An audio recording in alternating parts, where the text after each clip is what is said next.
Hello, little dreamer. Before we begin tonight's sleepy adventures, don't forget to like this video and subscribe to my channel, What Does Moshi Do, so you never miss a cozy bedtime story. Now, snuggle up, close your eyes, and let's begin. And now, it's time for our next sleepy adventure. This one is called Moshi and the Dream Post Office. One quiet evening, as I rested by the window, a tiny envelope drifted through the air and landed softly by my paw. It shimmered in the moonlight, and on the front, written in golden ink, were the words, "For Moshi, special delivery." Curious, I opened it. Inside was a small note, "Come help us deliver the dreams tonight." Moments later, a tiny, glowing mailbox appeared on the doorstep.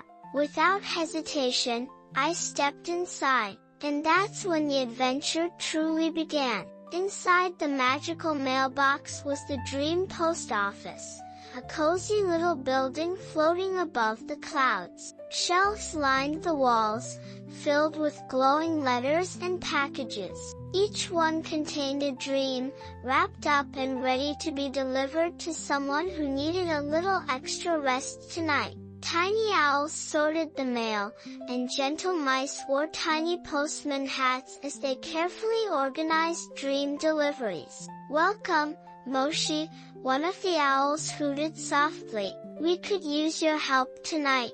There are many dreams to deliver." I loaded my little mailbag with glowing letters, each one labeled with sweet wishes like crescent moon, for peaceful sleep; white medium star, for happy dreams; cloud, for extra coziness. One by one, I delivered them to homes below, dropping them gently through open windows and leaving them on pillows, making sure each dream found its way to the right dreamer. As I worked, the night felt quieter and calmer, as if the whole world was sighing with relief. When I returned to the post office, there was one last letter waiting. "For Moshi," it read. Inside was a tiny note that said, "Thank you for helping. May your own dreams be as sweet as the ones you delivered tonight." I smiled and tucked the letter into my mailbag to keep forever. Soon,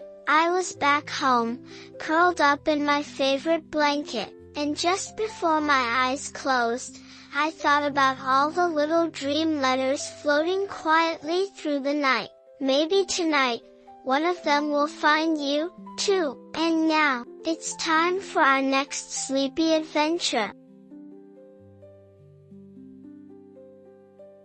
And now, it's time for our next sleepy adventure. This one is called Moshi's Cloud Café. It all started with a tiny menu floating through my open window. On the front, it read, "Tonight only, the Cloud Café is open. Come hungry for dreams." Well, I couldn't resist. I stepped outside, and a soft, fluffy cloud floated down to carry me gently up into the night sky. Higher and higher we drifted, until we reached a glowing little cafe built entirely from clouds, hovering just beneath the stars. Inside the Cloud Cafe, the air smelled like warm honey and vanilla. Little cloud creatures floated around, wearing aprons and offering trays of dream treats. "Welcome, Moshi," the head chef said, his voice as soft as a breeze. "We're serving only the coziest flavors tonight." And oh, what a menu it was! Sleepy time stew, star-shaped cookies, dreamy tea with a swirl of stardust. I found a seat by the window, where I could see the stars blinking outside. As I sipped my dream tea, the gentle hum of soft music filled the cafe. Around me, other guests, a yawning fox, a dozing owl, and a bunny wrapped in a tiny blanket, slowly drifted off right in their seats. No one was in a hurry. In the Cloud Café, time moved as slowly and sweetly as honey. Before I left, the chef packed me a tiny box of star cookies. For when you need a little extra comfort, he said with a wink. I promised to share them with anyone who needed a peaceful night. The same little cloud carried me quietly back to my window, and as I curled into my blanket, I placed the cookie box beside me, knowing the Cloud Café would always be waiting, just beyond the stars, ready to serve up sweetness and sleep whenever I returned. And now, it's time for our next sleepy adventure.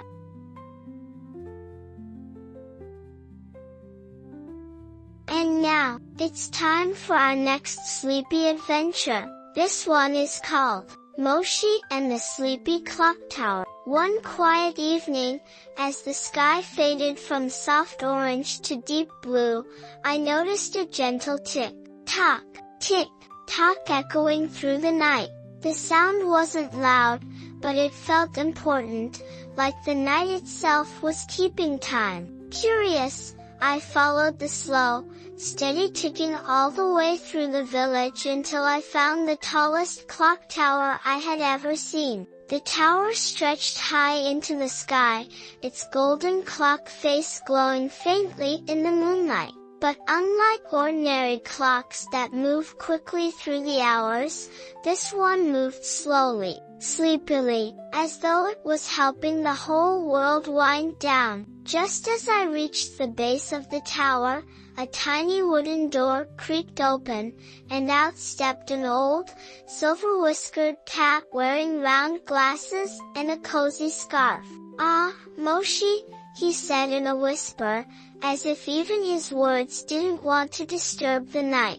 "You've arrived just in time. Tonight, we're helping the world slow down so everyone can rest." Without a moment's hesitation, I followed him inside. The inside of the clock tower was magical. Gears the size of clouds turned quietly above us, and golden pendulums swayed like they were gently rocking the stars to sleep. Soft lanterns hung from the walls, casting a warm, golden glow, and the air smelled faintly of honey and cedarwood. The clock keeper led me to the dream chimes, a set of delicate, shimmering bells that hung near the heart of the tower. "These chimes," he explained, "send lullabies into the air, helping the night grow calm and still." Together, we wound the chimes, and as they began to sing, a gentle melody floated out the windows and drifted across the rooftops. I imagined the music finding its way into bedrooms and nurseries,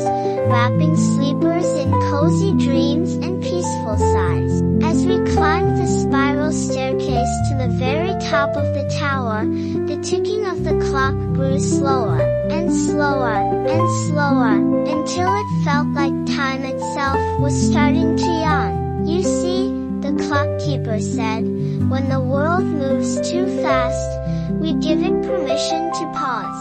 Everyone needs a moment to rest." At the top of the clock tower, we stepped onto a small balcony where the stars felt close enough to touch. Below us, the whole village had fallen still. The only sounds were the faint whisper of the wind and the slow, steady ticking behind us. "Now watch," the clock keeper said, pointing to the golden hands of the clock as they gently aligned at midnight. For a brief moment, the entire night held its breath. The stars twinkled just a bit brighter, the breeze grew a little softer, and somewhere in the distance, an owl hooted the sleepiest goodnight. Before I left, the clock keeper pressed a tiny golden gear into my paw. "To remind you," he said with a knowing smile, "that there's always time to rest." As I padded back home under the glowing moon, I kept the gear clutched close, and as I curled into my favorite blanket, I placed it on my windowsill, where it caught the starlight perfectly. I listened carefully, and if I closed my eyes just right, I could still hear the gentle tick-tock of the sleepy clock tower, helping the whole world slow down and drift into sweet, gentle dreams. And now, it's time for our next sleepy adventure.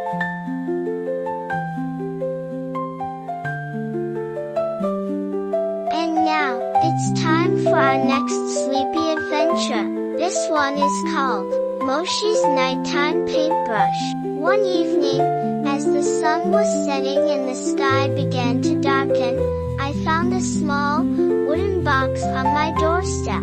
Tied with a silver ribbon, it glowed faintly in the twilight. I opened it carefully, and inside, resting on a pillow of soft clouds, was the most beautiful paintbrush I had ever seen. Its handle was carved from moonlight wood, and its bristles shimmered like stardust. Attached to the handle was a tiny note that read, "Dear Moshi, the night sky is yours to paint tonight. Make it peaceful for all the dreamers." Without wasting a moment, I padded outside. As I held the paintbrush up to the sky, the wind swirled gently around me, lifting me higher and higher until the village below looked like a tiny patchwork quilt, and I was floating quietly among the clouds. The stars waited patiently as I dipped the brush into the horizon, where soft colors swirled like honey and lavender. With long, slow strokes, I painted the sky in soothing shades of deep indigo, velvety purple, and the softest blush of pink.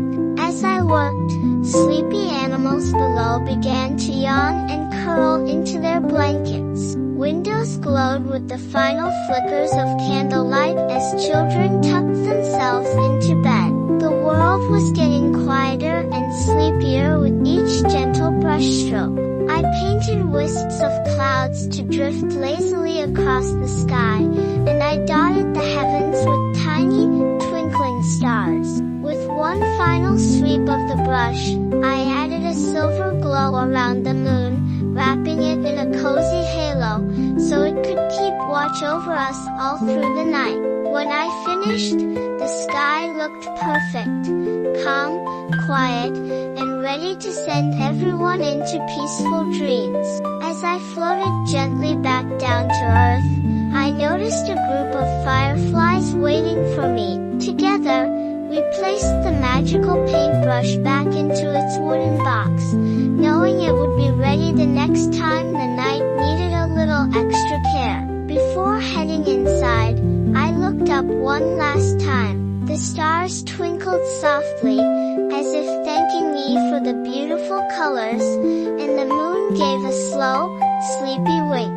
Back in my cozy bed, I curled up beneath my blanket, the wooden box resting safely beside me. And just as I drifted off, I thought to myself, maybe tomorrow night, I'll add just a bit more gold. And now, it's time for our next sleepy adventure.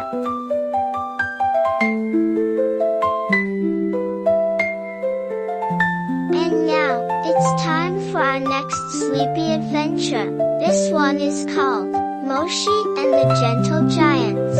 It was a perfectly quiet night, the kind where the stars blinked slowly, and even the breeze seemed too sleepy to move. I was curled up by the window when I noticed something unusual out in the hills. The ground rose and fell in a slow, steady rhythm, almost like it was breathing. Curious, I decided to follow the gentle movement. With soft paws and a sleepy purr, I wandered past the meadow and up the path that led toward the hills. And that's when I saw them. Resting across the landscape were the gentle giants, enormous, peaceful creatures who only woke when the world was ready to sleep. Their bodies blended into the earth, covered in moss and flowers, and they moved so slowly it was hard to tell where the hills ended and the giants began. One of them lifted its head, blinking slowly at me with eyes as deep and calm as the night sky. "Welcome, Moshi," the giant rumbled, its voice so low and soft I felt it more than heard it. "It's time for us to rock the earth to sleep."